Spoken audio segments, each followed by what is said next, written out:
So the only injury is tight end Hudson Henry left the game with a lower leg injury, but he came back on and off, and then offensive line Noah Gatlin did not play in the Tennessee game.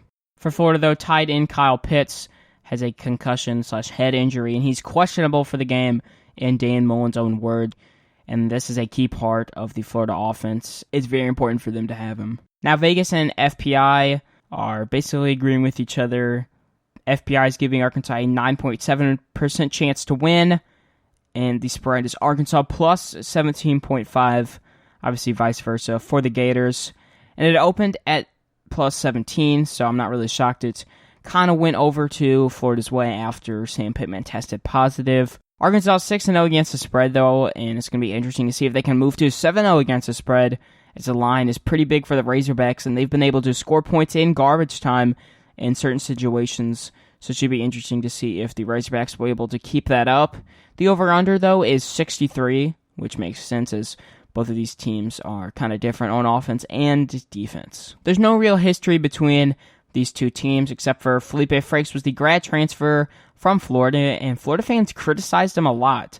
When they went on to win 10 games in 2018, they booed him. They won 10 games, was a top 10 team, and they were not happy with performance at all, and it's really interesting because I don't understand why a lot of Florida fans criticized him when he was playing really well, and I'm glad he's finally at this role in Arkansas, where Arkansas fans shouldn't be criticizing him, and that large part aren't at all. He's playing super good out here, and it's going to be kind of a revenge game for him, as there's no really bad blood between Florida and the coaches or the players. It's just, I bet some of the fans kind of got to him and his nerves a little bit, and didn't really, satisfy him, as it's never right to call out a quarterback when he's playing, super good. Arkansas, though, was 2 for 9 on the series, not that good at all, but Arkansas won in the latest meeting in 2016, when Brett Bielema was still the coach back then. Florida had won 9 straight before that, though, and something interesting is because of Sam Pittman's positive COVID-19 test result, Barry Odom will be the interim head coach for this game, and against Mizzou, he is 2-2. In 2016, he lost 40-14. In 2017, he won 45-16. In 2018, he won 38-17. And then in 2019, he lost 6-23. Something interesting, though, is the last 3 games, he's led them to stopping the Florida Gators a ton. As you look at those, it's 16 points allowed, 17 points allowed, and 23 points allowed. So his defense has been really good against the Gators, and should be interesting to see how that continues, if he's able to do that again as an interim head coach at Arkansas, or if he struggles in that aspect. It's time for Sam's prediction.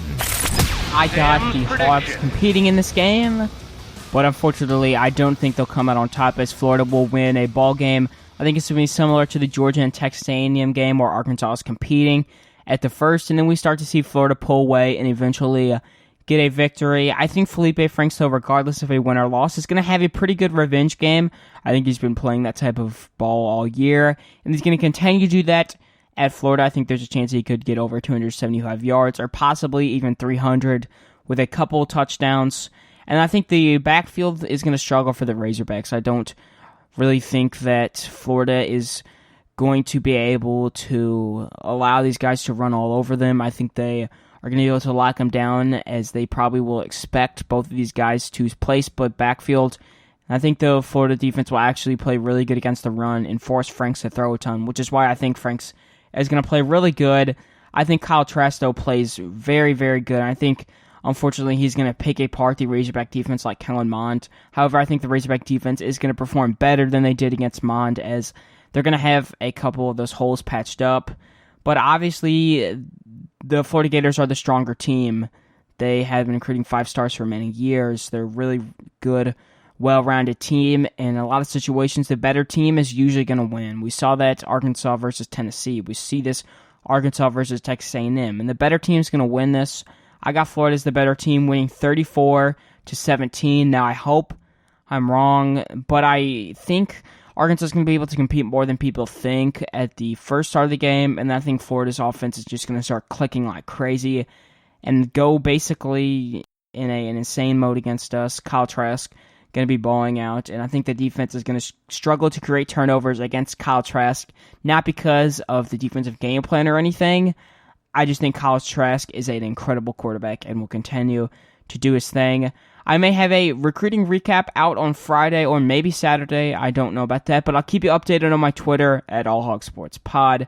That's all for today's episode, though. You can find all ways to listen and all social medias at allhogsports.com.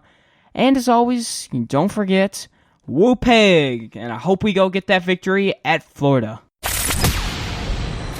That's all for today's episode of All Hog Sports with Sam Stimson.